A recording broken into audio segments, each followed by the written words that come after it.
Brilliant. Oh dear, oh dear.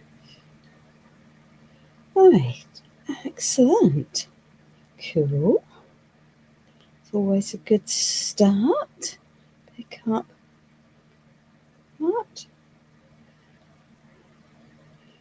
Right.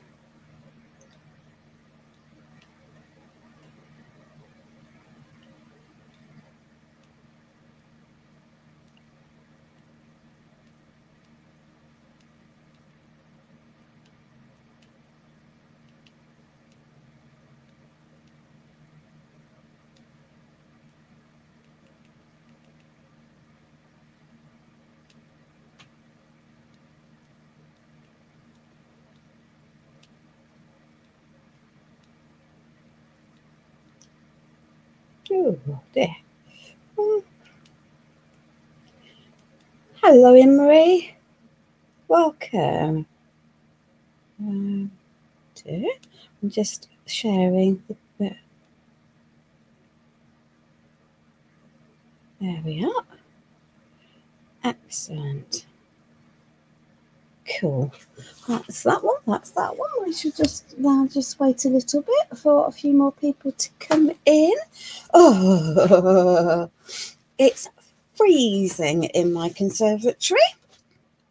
All right, get rid of the glasses. Put that over there. Clear some of the gubbins, because that's always helpful, isn't it? There we are. There we are, there we are, there we are. Right, excellent. And then we can pop some of this stuff that we might just want. There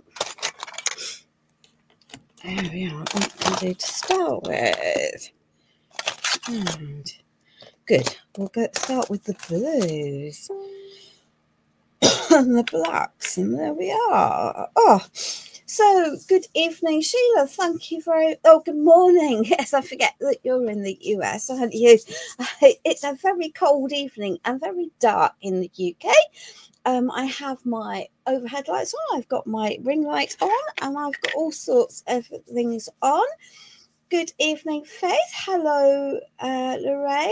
Yeah, I am cold. I don't have any heating on in my conservatory. I have put a fan heater on, but it's not very warm at all. Hence the fact that I have my pinny with my Pentacolor sign, which I always wear for my lives. But I've also put on a fluffy jumper, and I thought that was preferable to a fleecy over top, because at least I can take this off without too big a problem. I do have a heater, Lorraine. It's just one by my foot, and I put, but it, you know, they cost a small fortune, don't they, to run? So it only goes on when I come in the room. Good evening, Sarah. Welcome. Hello, Margaret. Yeah, absolutely. So the eagled eyes around you hopefully have noticed that there is a one part, or part one in English, sitting here on the title for the live. I had a little bit of an experiment, and I've got no paper on my desk whatsoever, but I do have an assortment of different palette knives. So what am I going to get up to tonight? Well, the plan is to do something in 2 stages, hence it says one part today, partly because actually it's quite a big project when taken as a whole, and the lovely Sylvie at Penta suggested I might like to try splitting it, and that might have some advantages because it will allow me to do some slightly different projects, because that means I've got a little bit more time if I can split things up. Good evening, Joan. So I have a plan. What we're going to do, yeah, I know, Sarah, it's freezing, isn't it? So we're going to make a mountain village over 2 parts. Now, I am, as you know, not someone who professes to be able to paint anything realistic or even to draw anything realistic. But I'm hoping to appeal to those of you who don't do much, don't see themselves as artists. But generally, I rely very heavily on resin pieces. There is more of that to come.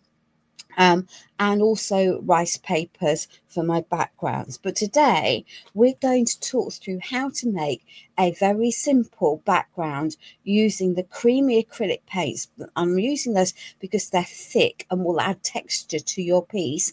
And then to build a background using very simple tools and not a lot of skill. And I say that for myself because I know what where my limits are for all of these things. Good evening, Juliana. Yeah, well, I don't think we've had ours on all day, Joan, but we've certainly had it on a lot of the day. Oh dear, Faith, that sounds very cold. So I have a very large canvas. It's about 17.5 inches, so probably A3-ish. But the reality of life is you could do this on any size canvas you want. You just need to downsize the size of your palette knives. And palette knives, as we know, come in a large range of sizes. I tend not to use these that are straight. I use the angled ones because I think that it's better, gives you a little bit more control. So that we're going to be using these. We're going to use this brush, which is called a rigger brush, and it's characterized by a long blade, and it's long and flexible. I've got a little one, and we've got a hard brushed fan. So so we're using very limited tools tonight, and some different ways of creating. Let's pop those. We'll run out of room, won't we? Yes, we will run out of room. It's black. So let's get these together. Don't need that one for the moment. So to start with, you need... Why did I have cream white? Just bear with, ladies. Just bear with. They're doing twins cream white. They won't... I want copper white. So where's mine gone? Okay. Well, that's an interesting concept, isn't it? The copper white has gone walkabout. So just bear. Yeah, the copper white has gone walkabout. So let me just grab the chalky white because that's also thick. Well, there you are. Always a good start. Well, never mind. Anyway, right. So let's talk about composition. I know that I want to have a skyline, a foreground, some things in the distance. So I want sky, some mountains in the distance, an area for my focal, and a foreground. And if we think about it, I'm roughly going to divide. It's very rough, doesn't it? Because none of these lines are with a pencil. I've just drawn in lines that are approximately a third and a third. So my sky can come down a third. My foreground is going to be here. I want my focal point to run across this line a third of the way up from the bottom, because that's a comfortable line for putting a focal image on. You can also divide your canvases into 3 this way, but for me, the horizontal crossing will work for the moment. And I can so my focal image product will come down here. My foreground will come right at the bottom. My sky is going to come down to here, and my hills or mountains are going to sit across this 1/3 line. So I'm visually breaking my canvas up into 3 discrete areas. I hope that makes sense. So this is my bad, because I was just going to do this all with the creamy acrylics, but hey ho, this will work. This will work. This. So let's just blob out some white. You want thick paint for this. So there we are. And you'll get texture by doing this. And they're not going to stay as blobs. Good evening, Elizabeth. Welcome, welcome. I've also been asked by Pentart to do some I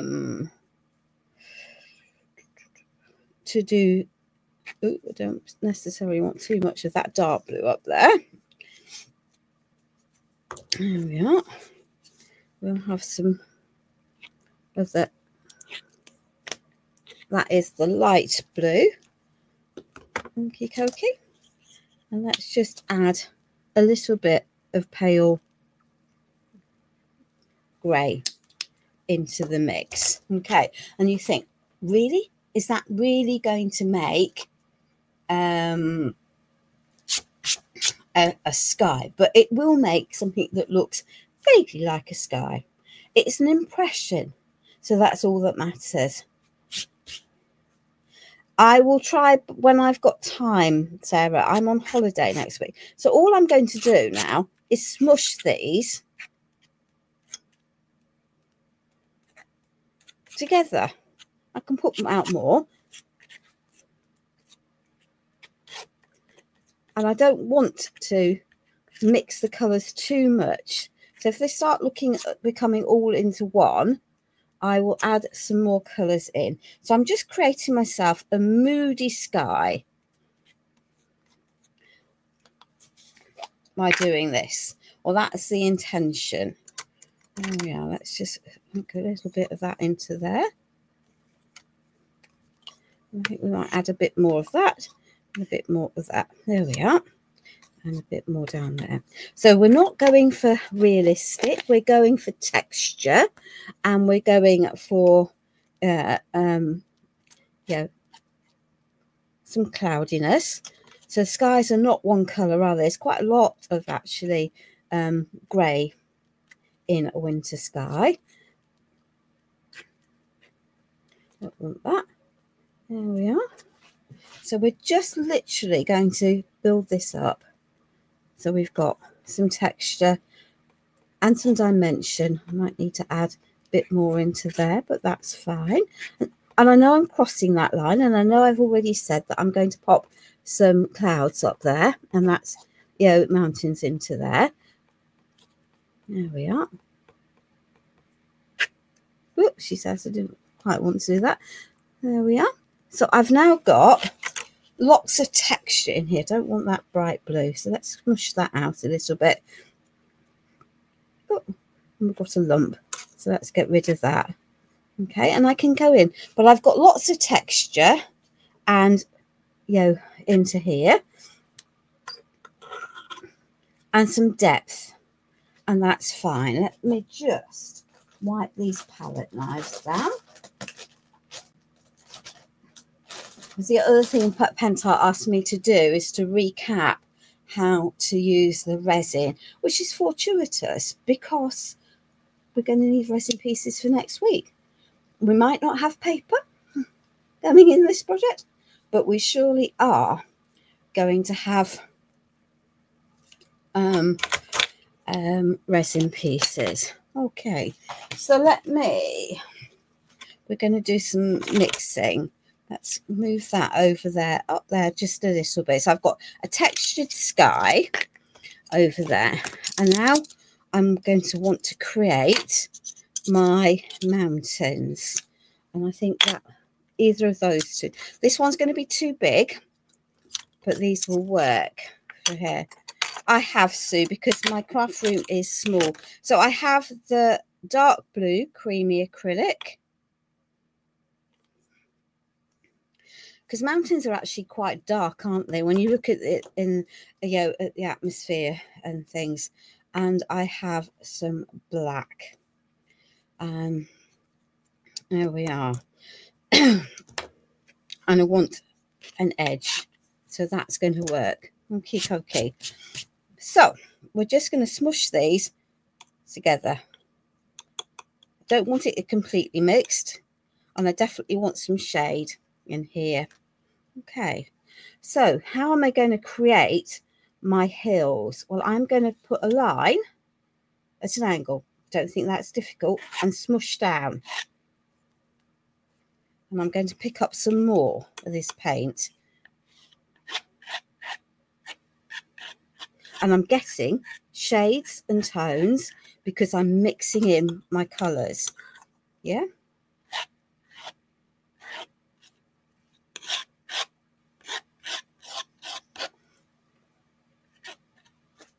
Really simple. So let's just take some more of that dark blue.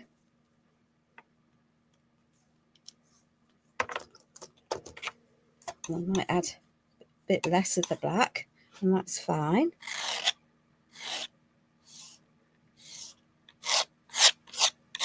Yeah, don't worry. We want a mountain range. So this is not, it's really not a difficult technique. Bob Ross Spring Slime. I'm no artist, Carol, but this is a technique that I think you'll find that is eminently doable. Yeah, eminently doable. Smush those together.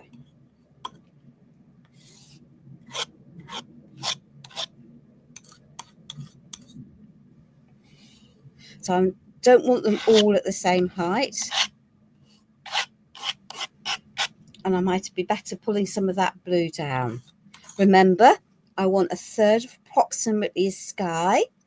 And then I've got my central components going to come into here. Okay. But by doing this,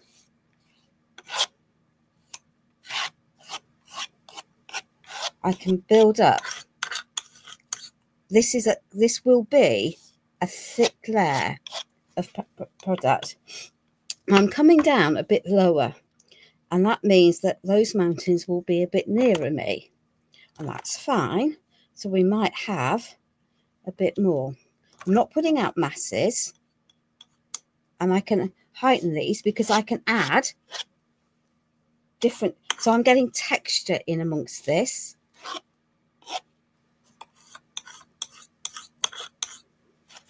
Oops, she says. There we are. I'll pop that over there. And I'm just going to take that clean palette knife and just pull some of that blue down into there. I don't want that mountain range to come up any higher. And that's fine. I've got lots of extra paint up there. So let me just pull some of that into there. There we are. So I've now got lots of texture. That's already beginning to dry. Okay. Because I've got the heating on. Yeah, it is about courage. But if I can do this when I am so not a painter, anyone can. I want a little bit of paler blue into here. I can add whites and snow pastes and stuff planned for next week to identify some of these areas, and I might add some of the white into the top again to help define some of these areas. Yeah, so let's see where we want. So we're just adding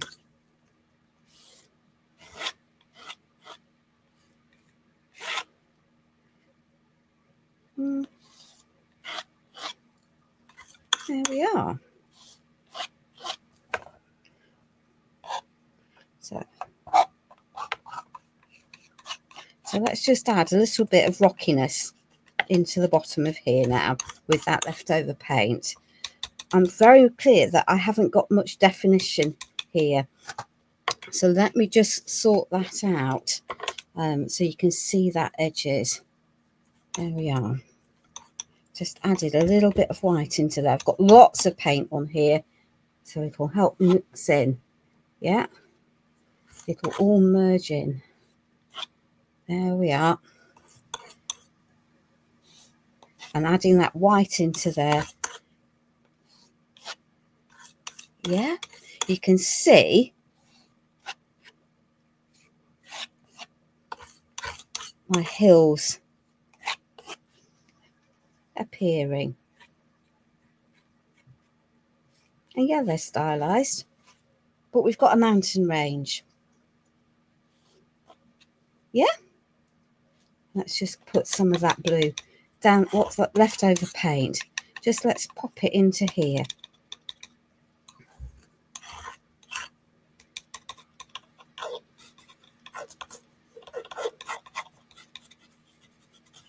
Smush it.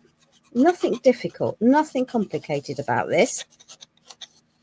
Yeah, bear in mind we're going to add some layers. So we've got a really textured sky now and a rugged ground. Let me just mop up some of that paint. So I've used white, black, dark blue, light blue, and also some grey. And I might go back and add some more grey into that sky. I might not quite like it. Looks like a winter sky to me. I can see that I've just got an area where my sky isn't down far enough. Let me just pop that into there. Pop that over onto the side. There we are. So we've got lots of texture, lots of depth, lots of movement.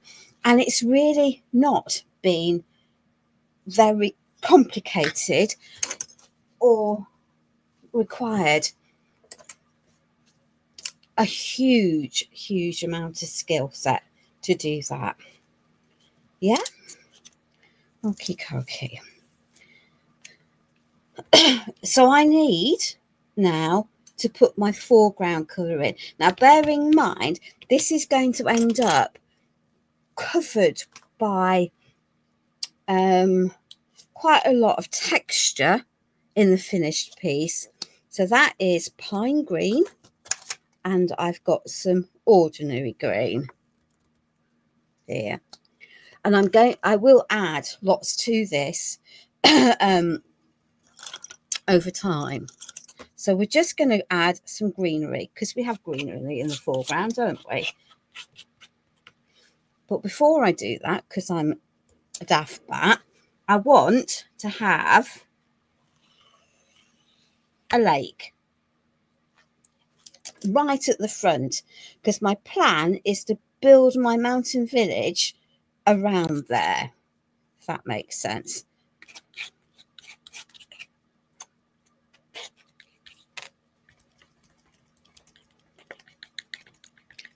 So lots of paint, scatter that on. We have green coming up into the mountains, and that's fine. And again, a lot of this will get covered, and we're going to need some trees, because we all have trees, don't we? Yeah, mountains have trees. So there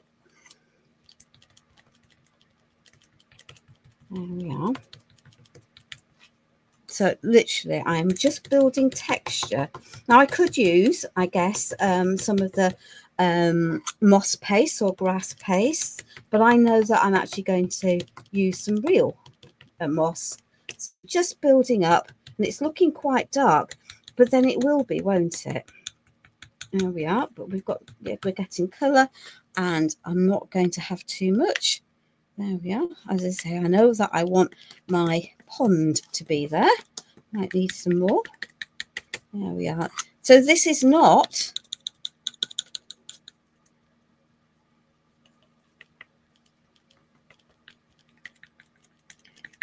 by using the palette knife, and I've deliberately chosen a smaller, much smaller one for this, I'm able to build up texture and an irregular surface. So I'm getting natural shade and colour into it. Now in the winter, there's clearly not going to be lots of flowers out and about, and that's fine.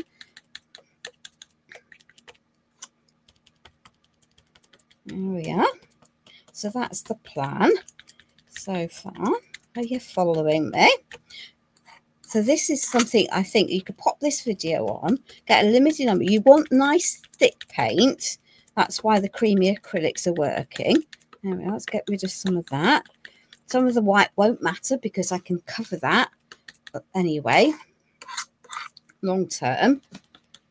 And I'm mixing the blues into it because there isn't, in reality, a sharp transition, is there, between nature and, you know, the mountains and this, you know, and the foreground. They sort of merge into each other. But this is not, as you say, really isn't a difficult process. But I've got a thickish layer of paint that we're developing, and I will need to give it a little bit of a blast across the middle where the paint is actually at its thinnest. But I've got a really, you know, dark and mysterious set of mountains there. There we are.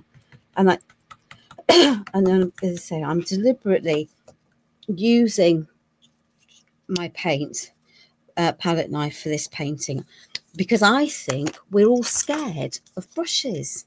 You know, we all think we can't paint. Well, you know, I haven't got a paintbrush, so but I have got my palette knife and I've got the depth, so I can just now mix these in quite happily.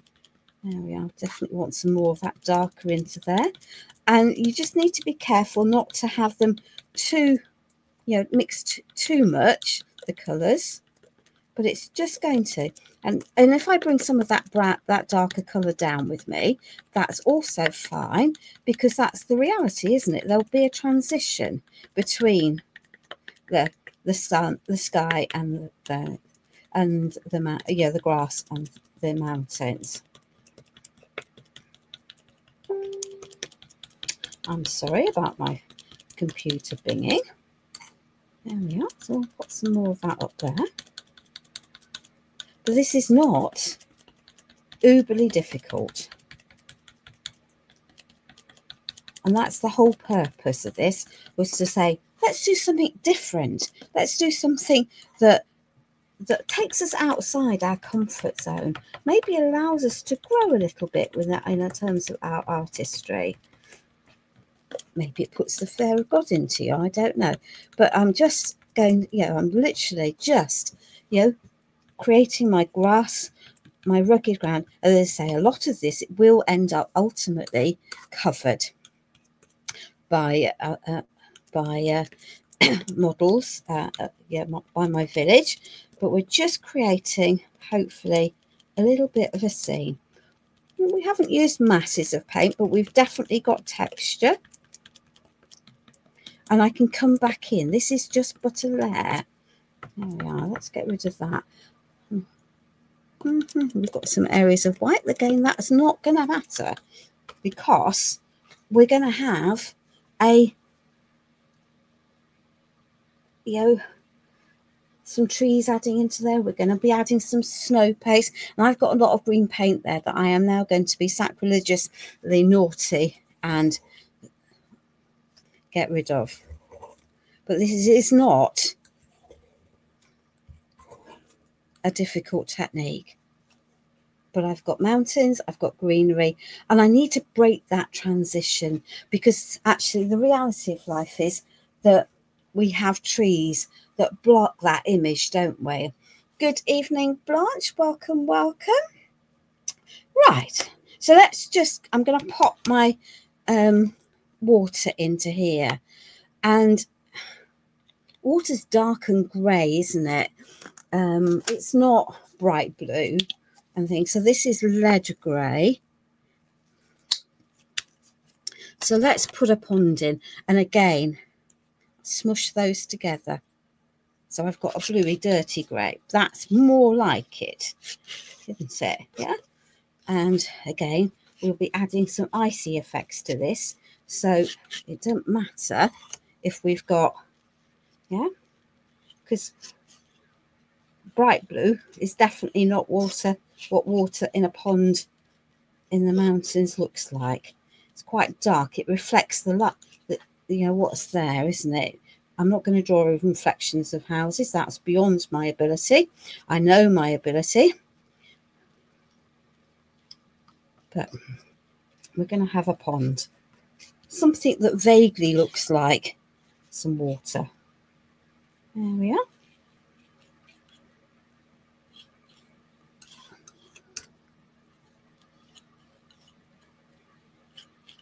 And we can lighten areas and we can add some texture. There we are. Let's just take that out, smooth out that transition a little bit. There we are.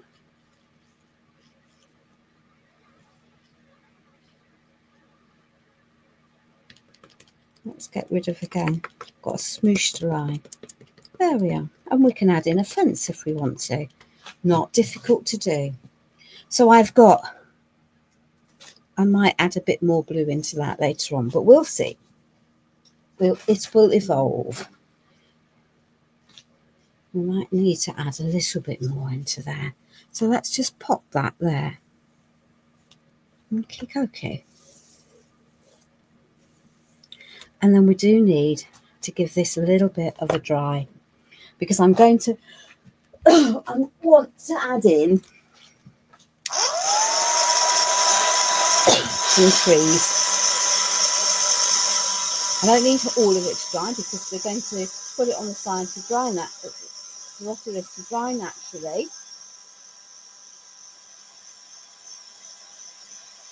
Because we've got depth and we've got texture.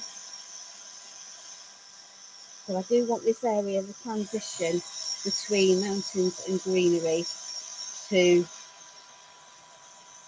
be a bit drier, because if I try to add my trees onto this now, then actually all that's going to happen is I'm going to merge everything in.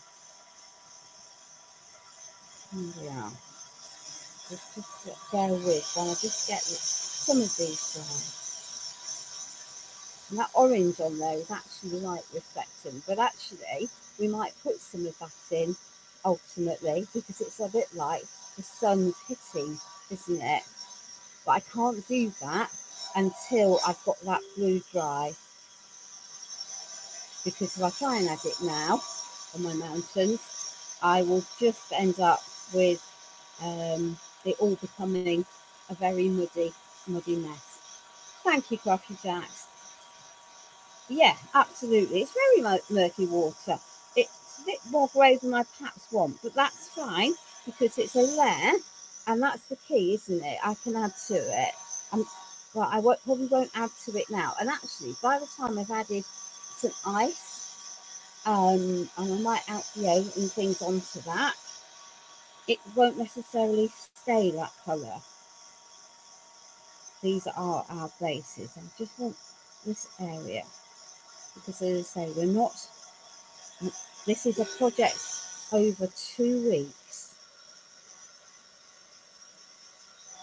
because it's taken me quite a while just to get to this stage without getting out a village worth of mottled and trees and everything else. There we are. So I don't need all of this to be dry, okay? But I do think that you don't have mountain into grass. That's not a natural transition, methinks. So we're going to add some trees. And this may not show up so well for you. So I'm going to take my... she said, look at that. But never mind. That's off the top of there. So let me just sort that back out. Okay. So this is a brush called a rigger brush. It's long and thin and very flexible. Yeah. So I'm just literally going to load it with paint.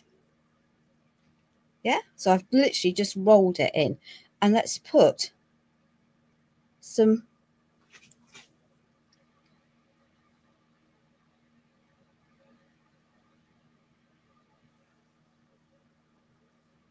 let's just pop some tree trunks in.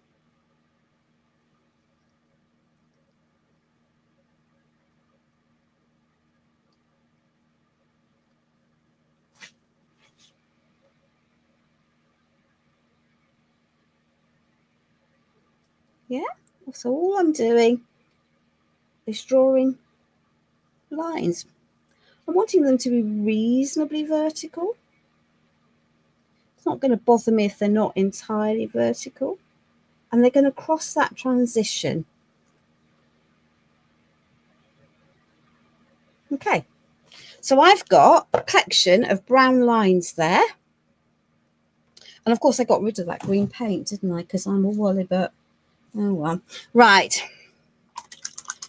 Okay. So let's just do that. We will add some more of we will add some more of those later on. Okay. So thus far, we really haven't done anything very, very complicated. Now the trees for the background at the back are going to be much darker than the trees at the front. Yeah. So I've just got this tatty brush. Yeah. And all I'm going to do is tap it in a sort of triangle. Oh, well, did I want to do that? Not one little bit. Let's get rid of that off there because that really will be a pain in the ass. There we are. Okay. Don't really want that up there. There we are. Right. Okie. And again, this is a layer. I appreciate that I'm going dark green on green at the moment, but I'm not. I'm putting in something that I think vaguely looks like a tree. Don't want the brown on there, but I could have the brown on there. There we are.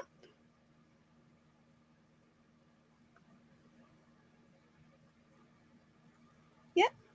So they're beginning to go as if they're in the distance. You don't really see, do you, here that they're green in the distance.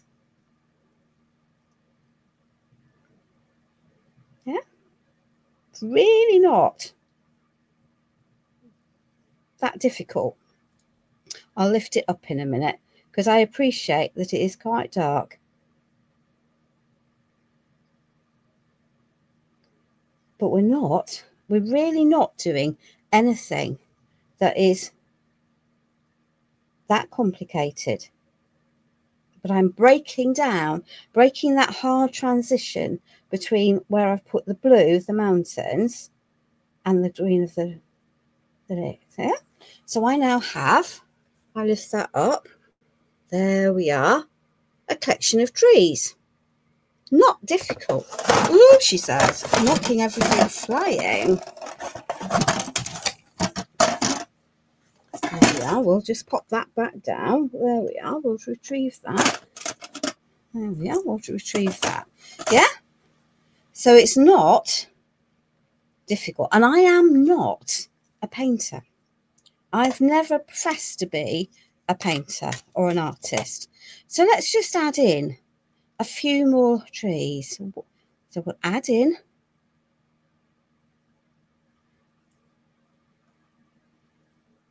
some more trunks. This is just about having a vision. No, that's something, yeah, my brain's definitely a different way. So we're adding a few more tree trunks. And we're going over. And we're coming slightly down.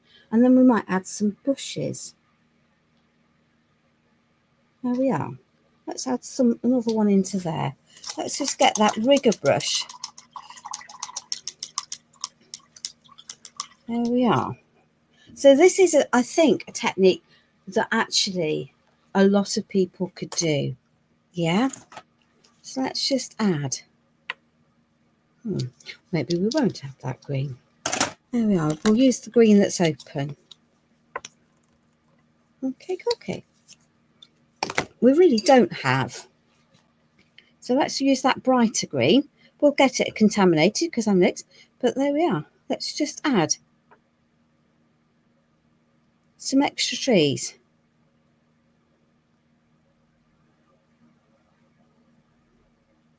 If it's too bright for you, mix in some of the brownie colour. There we are. So we're building up depth, texture. There we are. Coming across. And I know they'll disappear, but actually the reality of life is that coming into the ground, the tree does disappear, doesn't it? There we are. We're just adding texture and some tree shapes. It's meant to give an impression of the tree rather than necessarily as if it's in the distance. You know that there are trees there. And we can add some snow into them later on, and I'm building over. I've got 2 dark trees there. The leaves will mix as if you're seeing through. I'm not going to add the white into these yet. I'm going to add the white next week. There we are. Okay. So that's, I don't think this, this far, I really haven't done a huge amount that is very difficult. Yeah? I've just got a series of different traits there. Now I want to have some bushes. So let's just pick up some of that brown and some of that green. And let's just soften that area. Continue to soften that. Break those in so that those don't quite look suspended. So I'm softening that area now along there. So I've got my dark trees and I've got my lighter trees, and I will ultimately add lots more texture. I've got some lines here that I don't like. And I'm going to muddy this deliberately because in the winter, certainly by the time it's snowed and the snow's melted, the mountain grass turns to a muddy slick. There we are. Okay. So we now have our pond, our grass, our sky, and our mountains. Good evening, Vasilis. How are you, my darling? Now then, so that we are clear, as I know, I am not a painter, but I am an avid doer of classes, and Vasilis is fantastic at teaching. It is his passion. And I'm going to have to get rid of this lot, which is criminal, but otherwise I'm going to make a mess. So put out less, because otherwise you'll end up doing what I'm doing. So the lovely Vasilis taught quite a long time ago now, a class called, which had the feeling of being a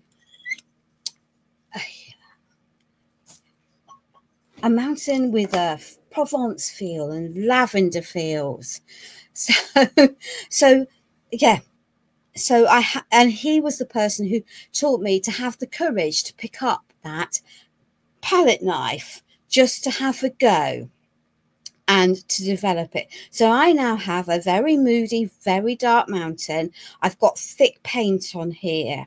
So this now just needs to be left. So I'm going to have I will have a pond, which I will add later on the live, just some stones around it, because I'm going to want them to settle before the live next week. But I've got lots of layers, lots of texture. I've got the darker trees, I've got the paler trees, I've got different heights, and I can add interest to this ultimately when I take out my snow paste and my ice paste and my snow crystal paste. So there we are. So we have a pond, we've got alcoves, and that is the background then ready for part 2, which will be next week. But the Penta asked that I use the resin again. So, and I need resin pieces And this is the mold that's going to be used to create my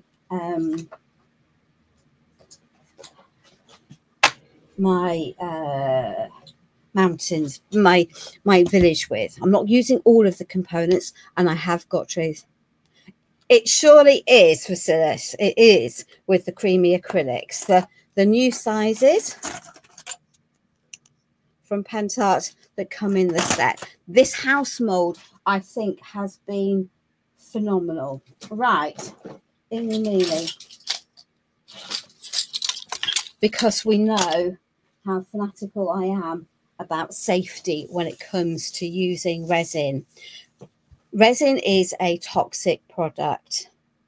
Okay, whatever we want to say, resin is a toxic product. And, you know, like any chemical, you know, the cleaner we use to wash the bath with is a toxic product. No, not a chance of me forgetting to have my gloves on, Sarah. You know, so you need to put gloves on, ladies and gentlemen. If your hair is long, get it tied up and out of the way. Do not be tempted to mess about. So like most resins, resin comes in 2 components. Proper resin does. And proper resin is always 2 liquids. Yes, there are lots of powder resins, but they don't necessarily, they produce something that is very brittle.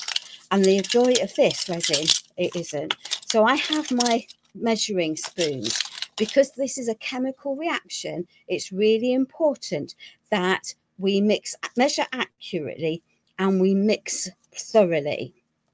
Okay. And I've chosen to work with the white resin.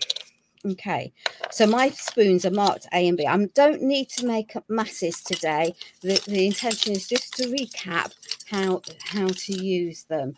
How to use it. So why not make a big enough quantity? There we are. So this is component A. Component A is clear and runny. So I'm going to scoop it up. Hopefully there is enough in there. This is when my flat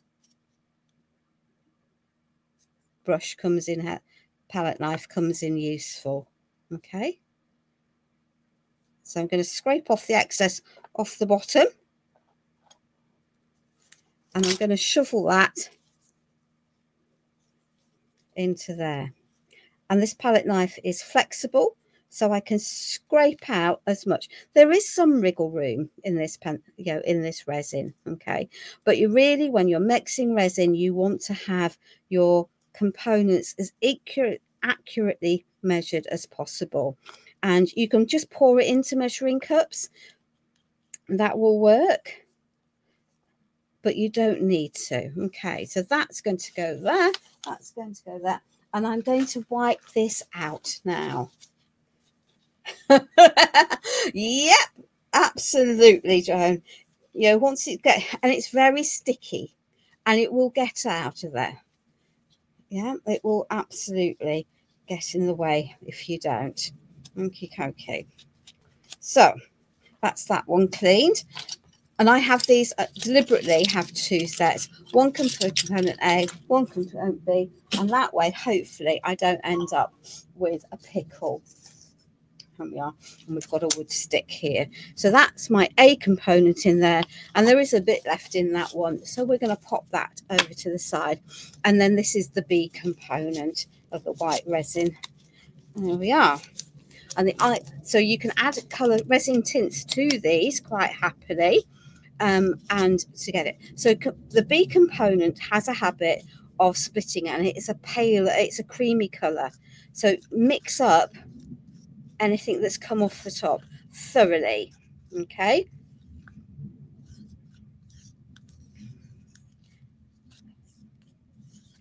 There we are. So if I mix the resin tints into this resin, then it will become pastel colour. if I'd picked up the ivory resin by the same token, then it would have, you know, it will go a really vivid colour. I will grab the back of a piece I've already cast to show you. So I have filled and overfilled my scoop, so I can now push that off into there, put the excess back into the pot, scrape off what I don't need. And they're different consistencies. So this is much thicker and much more gloopy than the clear component A. But by measuring it like this, I know that I now have two accurately measured amounts that are the same.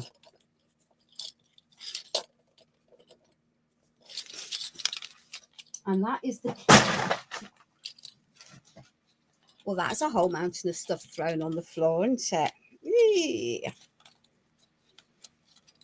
So this resin, once it's cured, is non-toxic. It doesn't have a high odour. It doesn't let off a lot of gas. And I think it can be used by most people, though I wouldn't let small children loose near it. And that's just my personal preference. I just don't think it's sensible. I think the risks of them getting it on the house, touching their face with the components, is just too high. She says she's dropped all of her resin bits on the floor behind her because she knocked it off. There we are. Okie dokie. So now all we need to do is mix these thoroughly. So I've got silicone mixing cups, plastic cups, where it'll come off these easily enough. And all you need to do then is give it a really, really thorough mix. Now, if you want white resin, then just leave it like this. But one of the easiest ways of knowing whether you've got, don't want that one, don't want black, so I can send these flying. Put that over there.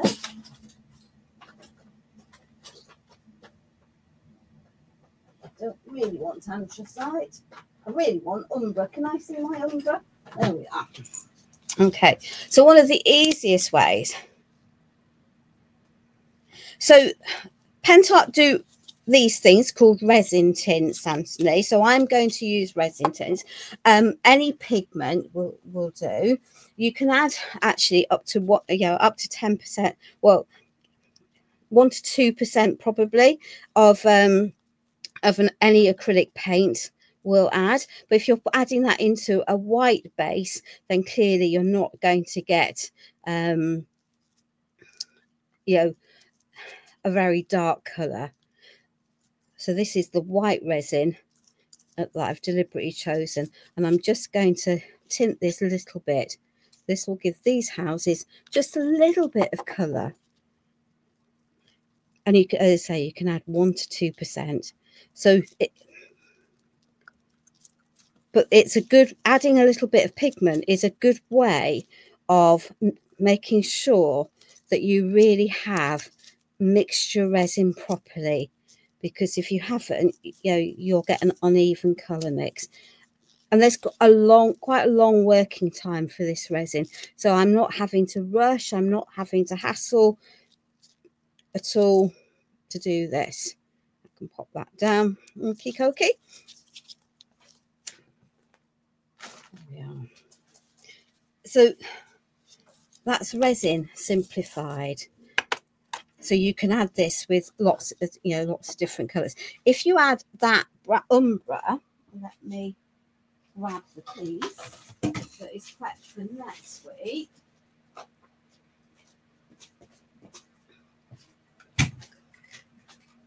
Because there are about 20 of these to paint. If you add that umber to the ivory resin, it's this colour. So very pastel in the white, really dark in the ivory. This is cast for next week, and it's already been primed with bonding primer because I didn't want it quite that colour. So now I know that my desk is reasonably flat. And if you pour from a height, then you will dissipate more of the bubbles more quickly.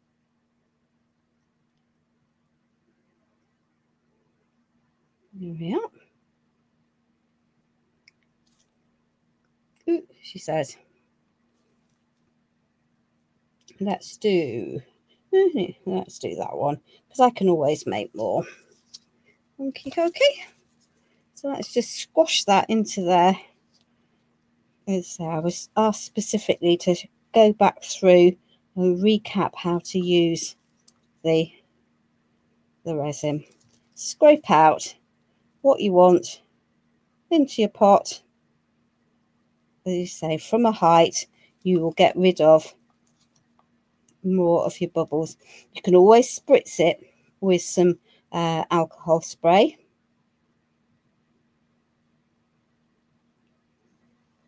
There we are.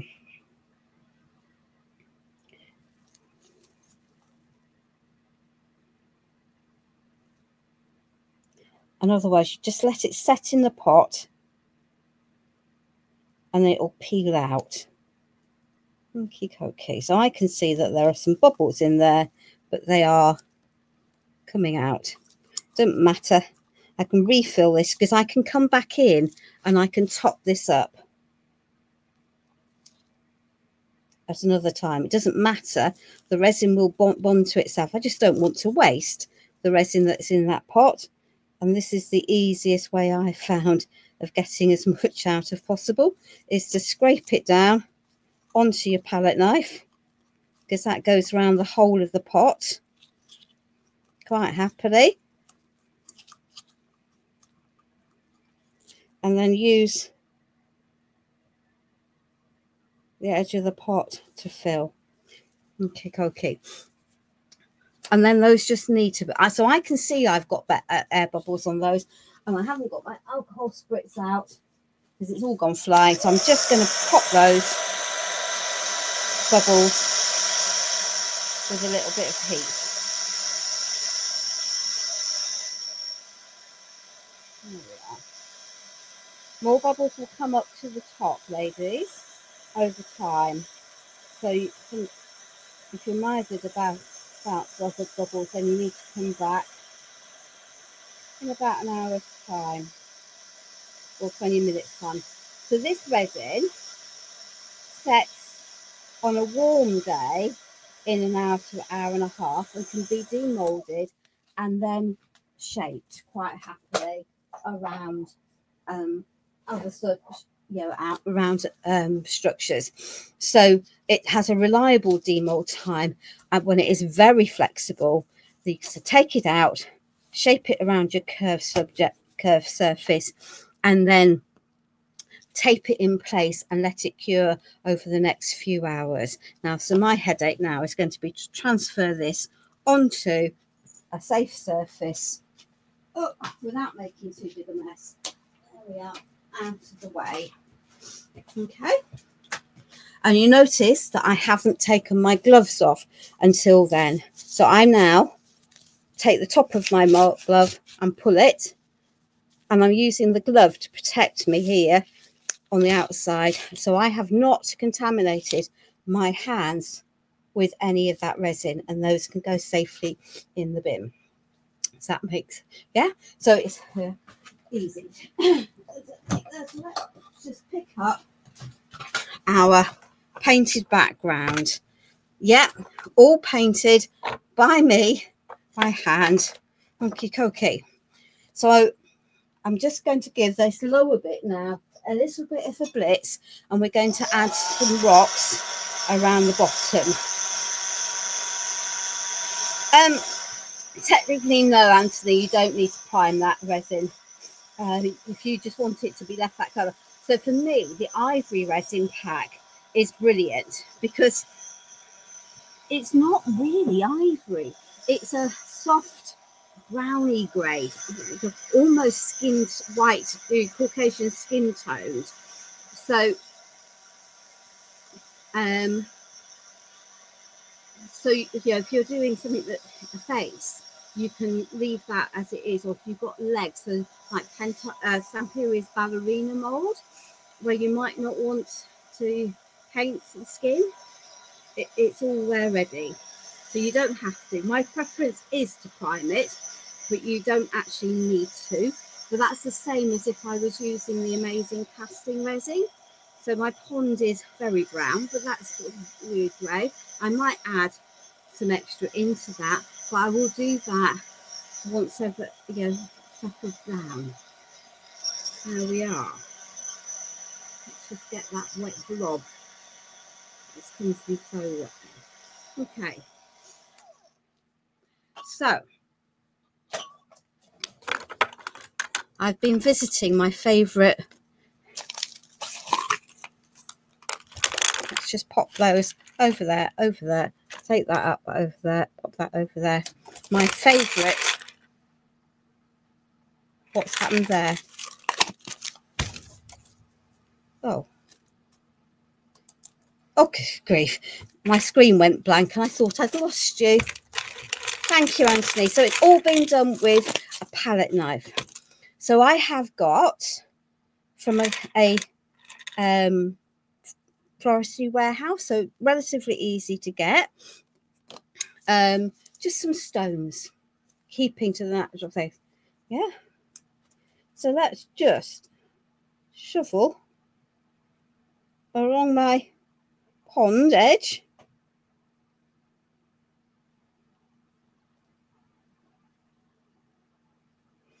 So that is just some glue. So express glue, it will dry clear. And now I'm just going to scatter in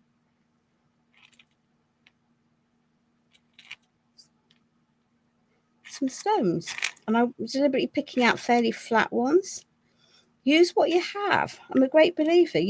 Nature wouldn't have it all set out in one go, would she? So there we are. We can have another little bit of a stone down there. We've got a bit of glue there. So some can go in. Yeah. Some can poke out because it's not going to have a smooth surface. There we are. We'll mix up the colours. So we're beginning to add some texture into our pond. There we are. On the edge of the pond, and we might put some in it, but we can do that as finishing touches. There we are. Okie dokie. So we've now got a little bit of that, and I've got some of the large three. Don't want it to stick in that paint. That was not what we wished to do. So we're just going to scatter some of these into here.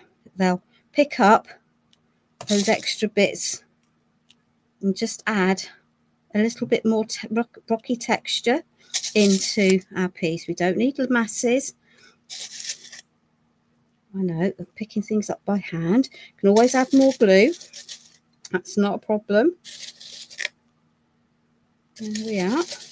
And I always start with, when I'm doing something like this, the biggest pieces to start with, okay? Because it's easier then to fill in. So there we are. Let's just add a little bit into there. That can come up out of there. Yeah. Well, this is properly a mixed media piece, isn't it, Betty? Yeah. Lots of paint so far. There we are. Let's just pop some of these smaller ones in. We don't want them on there, but we're going to fill into here.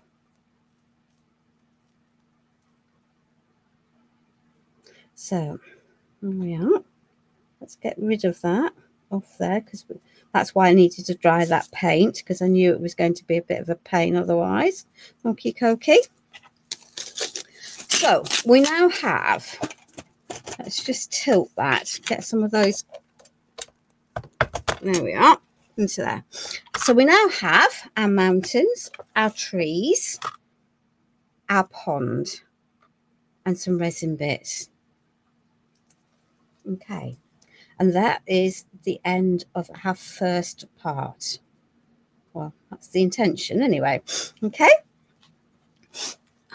Okay. So we've got a lot of texture, a lot of depth. We've still got quite wet paint. And we've been online for a good amount of time. So we're going to say that this is the end of part 1, our mountain village. And you could say, but you haven't got our village. And that would be true.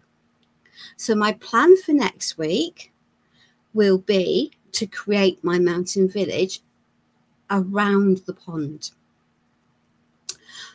And then to add snow to the mountains and ice to the pond, and add some natural elements into the bottom of this. I've got, I don't know, lots of houses already cast, and I am going to be upfront and say that I will have painted quite a lot of them ahead of the live, but I will go through how I do them all for the live, because I am going to have a flight to catch at 6:20 the following morning, and so I need to finish to get to my friend's, because we've got a 4 a.m. taxi booked from her house to get us to the airport in time. So that is all, my friends, for tonight. I hope that you've enjoyed that process. I hope that it encourages some of you actually to get out a palette knife and your brushes and start exploring the wonderful way of creating and doing everything. So this now needs to dry before I can start adding lots more pieces onto it, which is why splitting the live made a lot of sense. So I will see you, ladies and gentlemen, possibly next Tuesday for Pentart. Then I'm away the following week, and then I will be back with a very Christmassy make on the 10th of December. So I will see you next week. Please remember to look after yourselves. Take care. And I will see you online soon. Bye.